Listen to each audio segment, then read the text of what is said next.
एक छोटे से गांव में एक दयालु दिलवाले किसान रहते थे जिनका नाम बेन था।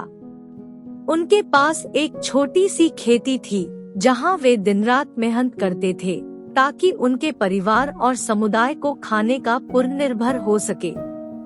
बेन दयानशील स्वभाव के लिए प्रसिद्ध थे और जिसे भी जरूरतमंद देखते वे उसकी मदद करने को तैयार रहते थे।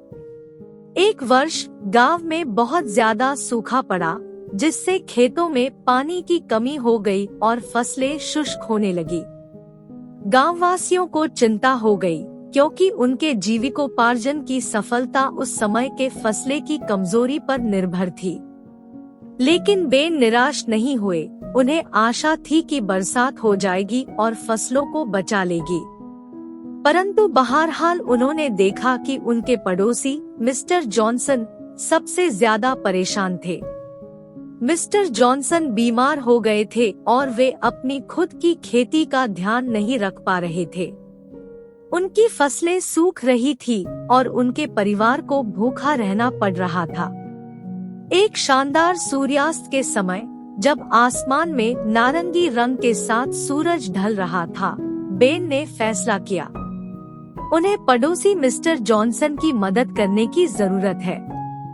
इसलिए वे अपनी खुद की चिंताओं को अलग रखकर मिस्टर जॉनसन की खेती की ओर चले गए।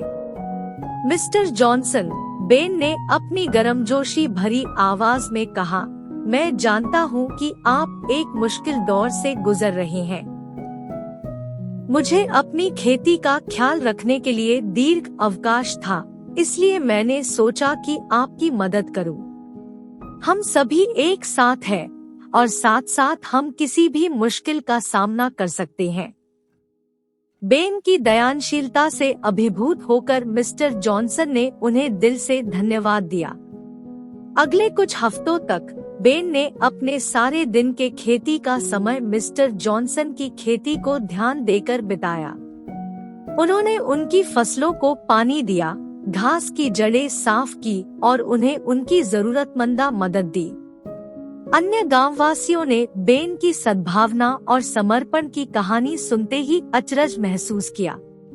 वे उन्हें सूरज निकलने से लेकर सूरज डूबने तक खेतों में मेहनत करते देखते थे।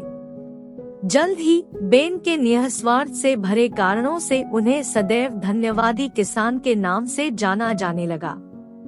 आखिरकार खेती का वह दिन आया जिसे सभी गांववासियों ने बेसब्री से प्रतीक्षा की थी।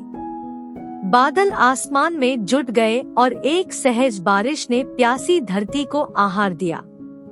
जिस खेत को पहले कमजोर समझा जा रहा था, अब उसमें जीवंतता भर गई। पूरे गांव में उत्सव छाया और फसल के समृद्धिदायी उत्सव का आयोजन किया गया। सभी लोग बेन की निस्वार्थ सेवा के लिए आभारी थे, जानते थे कि उनकी मदद के बिना बहुत सारे परिवार भूखे रह जाते। जब उत्सव जारी रहा, गांव के बुजुर्ग उठकर समूह को संबोधित करने के लिए आगे बढ़े।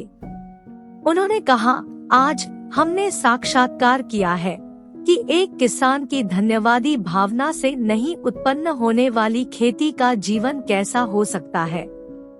बेन ने हमें यह सिखाया है कि सबसे बड़ा उपहार है दयालुता और अन्यों की मदद करने का संकल्प। उस दिन से उस गांव में हर साल किसान दिवस मनाया जाता है, जिसमें बेन की दयानशीलता के सम्मान में उत्सव का आयोजन किया जाता है। लोग स्पष्टता जानते हैं कि किसान नहीं बस उनकी भोजन की भरपाई करता है, बल्कि बेन जैसे उदार दिल वाले किसान से ही उनके आत्मा का भोजन किया जाता है।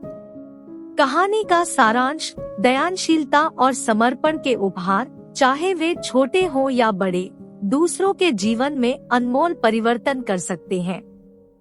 जैसे बेन किसान, हम भी दया और सहानुभूति का अद्भुत उत्साह दिखाकर समुदाय के लिए सकारात्मक बदलाव ला सकते हैं।